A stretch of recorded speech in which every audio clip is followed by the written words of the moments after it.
They say some people come into our lives like echoes. You never touch them, never meet them, but they change the silence inside you. Across my window lived someone I never knew, and yet I couldn't look away. Every night she sat there still, quiet, and reachable, until one day I wrote to her. And she answered without ever saying a word. She lived across my window, top floor, third from the left. Her lights were always warm, like candlelight. Even when it rained every evening, I'd find her sitting by the window, chin resting on her palm, facing outward, but never looking at anything in particular. She never waved, she never moved much, but I kept watching like she was a part of the sky.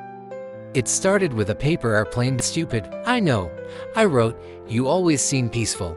I wish I had your kind of stillness.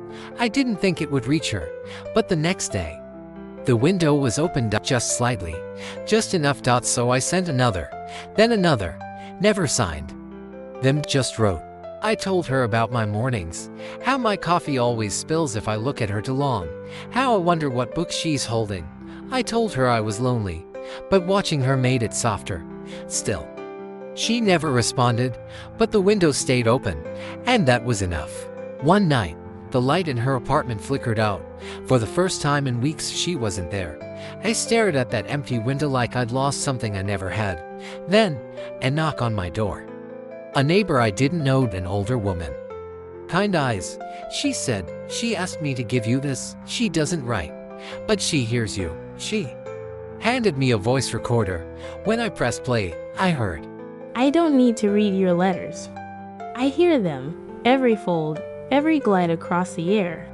You thought I never saw you, but I always listen. She was blind. She had been all along. She never waved, never looked, because she didn't need to. My words made it across, not through eyes, but through the quiet.